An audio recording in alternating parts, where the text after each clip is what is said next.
All right, so welcome back. So now we're going to move on to the last unit, which is unit 6. And this is going to cover genetics and evolution. So I'm going to break genetics into 2 lectures and then a separate lecture on how to do some of the Punnett squares, and we'll work through some examples. Um, that might give you a little bit of trouble. Don't be afraid to ask for help. But first, I'm going to introduce some of the parts of genetics, a little bit about what we're talking about with it, and then we'll move on to the other lectures. So genetics is quite diverse. It's super important. I love this topic. It is one of my favorites, and I really hate that we can't do this face to face because there's so much to talk about. It's very diverse when it comes to the ethical part of it too, because there's just so many different things you can think about, talk about. But here's a few things I want you to think about. Genes and influence your lives. You know, they have so many different ways it influences. It's what makes you how you turned out the way you are. It does contribute to your personality, which I find that quite fascinating. If you have siblings, you might notice that there's differences in personality between them, and this gets into that whole nature versus nurture debate. We would have actually talked about this in class because, how does your upbringing affect how your genes are expressed? I'm not talking about physical things, but maybe how personality and other things. It's kind of interesting to talk about that. Identical twins are fascinating to study because sometimes twins get separated at birth. It does happen. And, when people study them, they can actually compare this. Do genes override everything, or does how your upbringing kind of have a greater influence? Genes are fundamental to who and what we are. How you physically look, if you put the left thumb on top, part of them on top when you clasp your hands together, your eye color, your hair color. Some people have questioned, does intelligence have a role with it? Like if you're in a family with multiple siblings, you might question this. I have 2 younger sisters. I'm the overachiever one out of the 3. We always joke that, we spend all the smart genes on one kid. Not that my sisters are idiots, but I went into academia. They're more into other things. But people have been questioning this. Can you see that genes can affect our susceptibility to many diseases and disorders? There are some genetic diseases, and this leads to CRISPR possibly fixing that. So if we could eliminate a certain genetic disease from the population and eliminate pain and suffering, I don't see why people would be totally against that.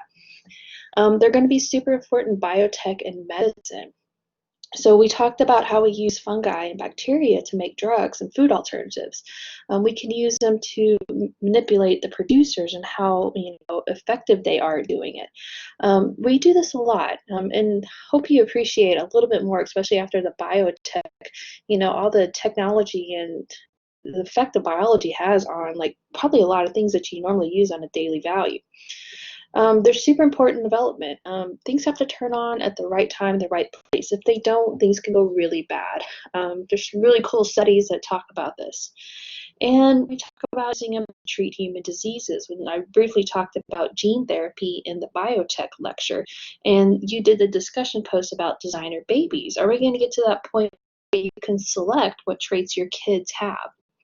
Now, we've been focusing on certain parts of it. We're going to focus on this genetics parts, right here. But this last lecture, or the last unit, talked about molecular biology, and it hit a little bit of biochemistry.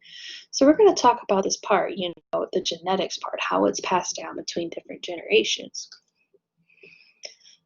Now, one thing is genes have a huge influence in agriculture. As I mentioned multiple times, we only have so much land that we can actually grow crops on, and the human population is logistically growing. It's growing at a rate faster than what we can feed it. So we've been having to try to figure out how can we get more product out of the same amount of land, and we're also limited on resources. There was a huge revolution to try to figure this out, and this leads to the whole GMO thing. We've hit on it a few times. Now, this is just a fun video. I like to watch it in class because we love to laugh at it. It's a Jimmy Kimmel one where they actually go to a farmer's market and ask people what a GMO is. If you don't know something, don't be afraid to look it up. In this day where you see things shared so easily via social media, people believe everything. And sometimes it takes maybe a few minutes of like fact searching. You can actually debunk some of these things that are being shared. I found this interesting because, people form this automatic opinion to something because they might have heard that, oh, GMO, that's bad. And maybe they didn't know what it was. So don't be afraid to do research. If you don't know something, look it up. Don't just take exactly what someone tells you at face value. Now, there's different divisions of genetics, and we've actually been talking about some of these already. Now, this chapter focuses on transmission genetics. So basically, the whole principles of heredity and how we pass it one generation to the next. So how your parents and their combination of alleles is passed on to you, and that's going to decide how you're going to turn out. So we're even talking about that a little bit, but now we're going to actually, talk about the combination and why you look the way you do. And we're going to focus on the individual organism, the genetic makeup, and how we pass it on to the next generation. Now, the last unit talked about the molecular parts, so the chemical nature of the gene. We talked about the anatomy. We went through transcript and translation, a little bit about gene regulation. So you've already talked about this part. So you've been doing genetics work already. And then we're going to talk about population genetics in the later part of this unit when we talk about evolution, because basically evolution is driven by genetics. Changes in the gene change the physical appearance of the organism that can lead to a selective advantage that might have a better adaptability for them. Sorry about that. Now, when it comes to genetics, we have several model organisms that we use to study. And this is great because, we don't use people for experimentation, but we use a lot of these organisms because they share a lot of percentage of DNA compared to humans. And these are just a few of the organisms studied commonly in the lab, especially they have a huge influence in genetics. Something as simple as yeast. I've used yeast in experiments before. Zebrafish are studied a lot for development as long as this worm called C. elegans, which has exactly 256 cells, and we know exactly how every cell, what part of the body it's going to be based off proximity during development. For the plant lovers, Arabidopsis is a huge model organism. The little humble fruit fly. I've taught genetics labs before where we would grow fruit flies for over the semester and look at transmission and look at do chi-square analysis.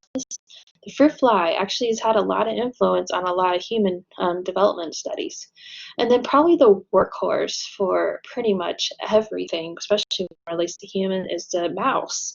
I used a lot of mice for my research. I always thanked them before I had to put them down for their donations for their tissues for my work. But the mouse has done so much for us. It's been like crucial. We wouldn't be where we are if it wasn't for the mouse. And we do a lot of our foundational research in mice because due to the price and their lifespan and all that stuff. And then once we really understand it in the mouse, then we'll probably move to the non-human primate study model. Now, a lot of those organisms that were shown on the previous slide, they have a lot of these same characteristics that make them great model organisms. As I mentioned in the mouse, there's actually a statue, I forgot where it is exactly, that honors the contribution of the mouse to genetic research. Now, a lot of these organisms have a short generation time. They grow pretty fast because you need numbers, replications, and science to actually show your data. So you want them to reproduce pretty fast. Your bacteria, that you can get a whole new generation, multiple generations in the same day. Fruit flies, it'll be like 2 weeks and we'll have a whole new generation. Another thing is they produce a lot of progeny, so a lot of kids. Now, with those model organisms, we also can control the crosses. So we can control the matings. You really can't do that in people. It's like, I want to mate you and see what you get. But we can do that with these model organisms. Price in the lab is something to consider too, because people complain about how much money is spent on science, but keeping these animals is really expensive. It is a high price to pay. And I can tell you all the hidden costs, but this is another thing. So if you're going to be doing mouse work, it's going to be expensive compared to maybe work with flies. The number of genetic variants, so with the mice, is quite fascinating. You could go to a site, Jackson Labs, and there's pretty much huge databases of all the different mouse lines that have knockouts of certain genes. And then you can do collaborations with other labs. Some of my research, we were using some mice that were used at St. Jude for research, and we like collaborated with them some research. So, working together, you can actually improve things. And then we know a lot about the body of knowledge about the genetic systems. If you're going to use something, you want to make sure you know a lot about it. So when it comes to genetics in general, the father of it is Gregor Mendel. So he was a monk, and he was studying where is now the Czech Republic. And he came up with this experimental model and analyzed the results mathematically. And if it's how in biology, we love to measure things, and he used a lot of science to kind of back up, and math to back up his experiments, what he saw. And what was great that he studied very specific characteristics. So he made sure that he found things that were this or that, not an in-between. He was very selective. That eliminates some of the bias that can show up in experiments. Now, he used the garden pea for a lot of his work, and at the time, it actually has a long generation time. So, but at the time, that's what they had. So it's kind of, you look at our current model organisms, this work probably took a long amount of time. But what's really interesting, he had the foundation for a lot of what we call our transmission genetics. And what's really sad that his work wasn't really appreciated until after he passed away, because, he saw all these things and we couldn't really understand what was going on. Well, at the same time, in other places, there's more foundational research happening on DNA and how it works and the anatomy of it. And it wasn't that until we started putting the pieces together around 1900 that we realized how important his work was. Now, the model system that he used was peas, and he looked at several characteristics, and they were pretty obvious. Now, the reason he used them, they had a relatively fast generation time. Now it's 1 year. Now it's super slow compared to flies. Like I said, I can get a whole new generation of flies in 2 weeks. They did produce a lot of offspring. With the seed, he was able to make a lot of observations and a large number of varieties. So these are just some of the different traits that he looked at. He looked at seed shape, seed color, the flowers, where the flowers were located, the position, the stem height. So he chose traits that eliminated the researcher bias. So I next want to go over some basic terminology. These are different things that you're going to see throughout. Like I'll ask you on genetics assignment, what's the genotype? What's the phenotype? You'll have to use key terms like homozygous or heterozygous to help you determine, what actually you're trying to cross. So let's start at the top. First off, the gene. It's a hereditary determinant of a trait. It depends what you're looking at. There's all kinds of different genes out there. Maybe an example is eye color. That is the gene for eye color. Now, if you notice, just by looking at different people, there are different versions. These are called alleles. So these are different forms of a gene. It's still the gene for eye color. However, the alleles are the different forms. So think of it as ice cream. It's still an ice cream base, but you have the flavors like chocolate, vanilla, strawberry. Same thing for eye color. You'll have blue, brown, or green eyes. Now, the locus is a specific location of a gene on a chromosome. So chromosome 1, I don't know, I have that big O there. It's just something I just noticed. So here, let's look at this little picture right here. So here's your chromosomes, all right? The gene is that we'll mark it by a W right here. The alleles, you'll see that we're going to mark by uppercase or lowercase letters depending on what type of allele you have. And the location, it's at this specific location on the chromosome. And there's going to be different combinations that you're going to have. Now, the different combinations are your genotypes. So this is the genetic constitution. So this is going to tell you if you have this combination of alleles or this combination of alleles. So it's the actual letter combination. Now the phenotype is what you physically see. So think of or as physical, the observable characteristics. All right, so genotype is always going to determine what your phenotype is. Whatever letter combination will determine what you look like. Now, two words that are going to show up a lot: homozygous and heterozygous. Homozygous is an organism that carries two copies of the same allele. Same is the key word here. So example, we're going to mark alleles by either an uppercase or lowercase.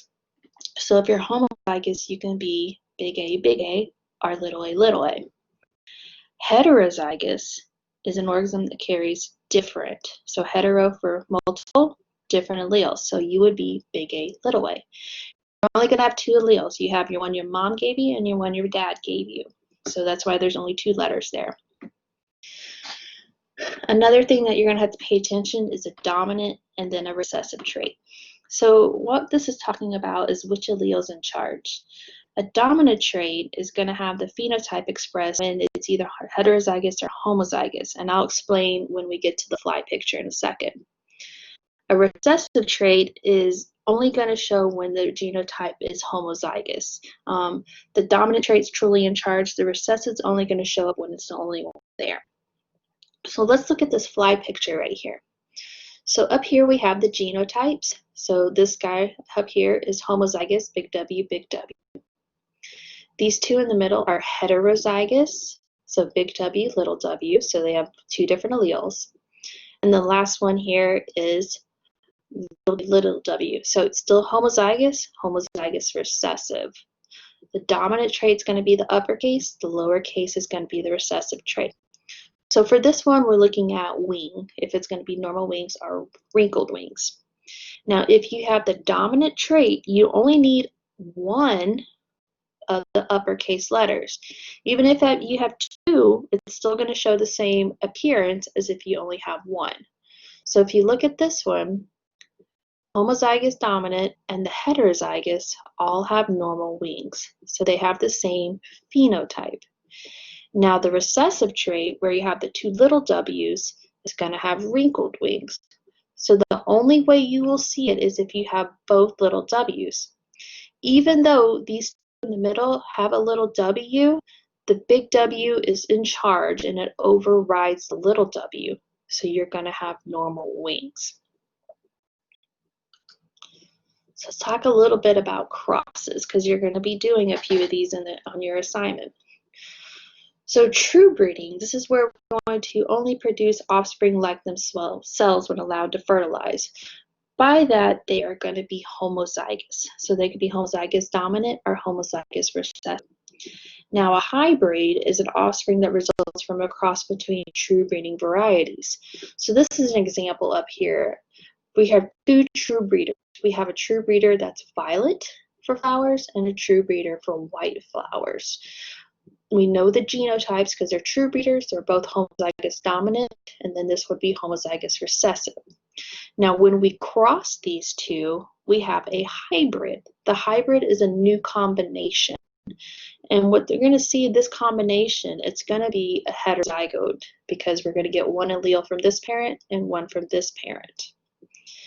Now, when we talk about looking at traits, we're going to focus on just looking at one trait and then what happens when we look at two traits.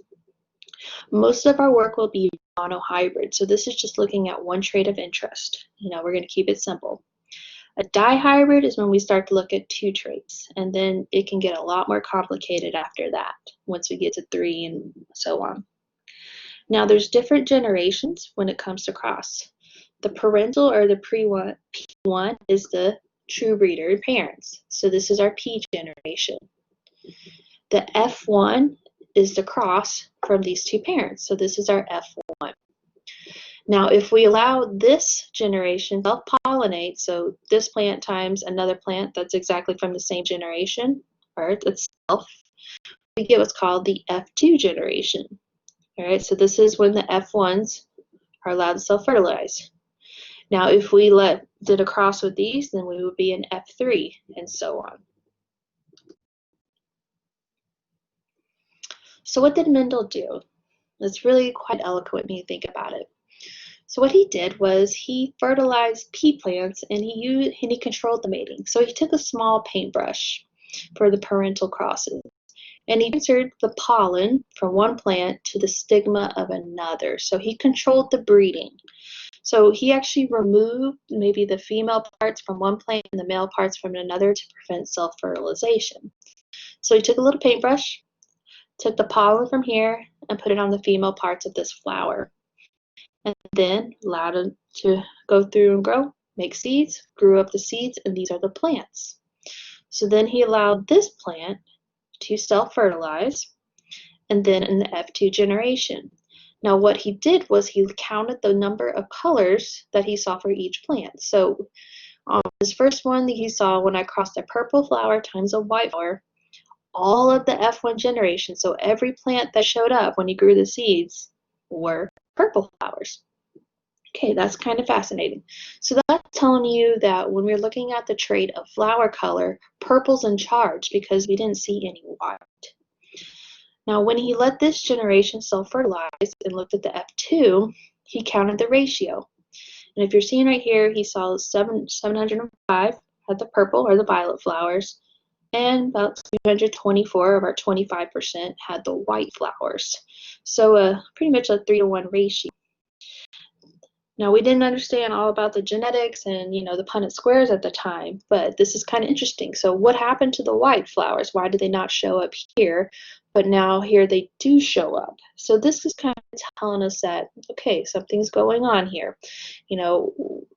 Evidently purple's in charge, white's recessive.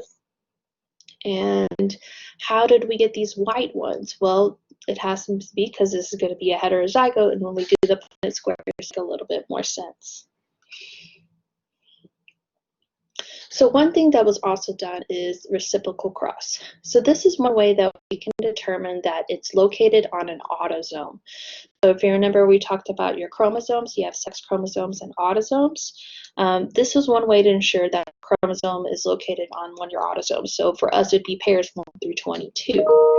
We're going to see some differences about sex-linked genes a little bit later.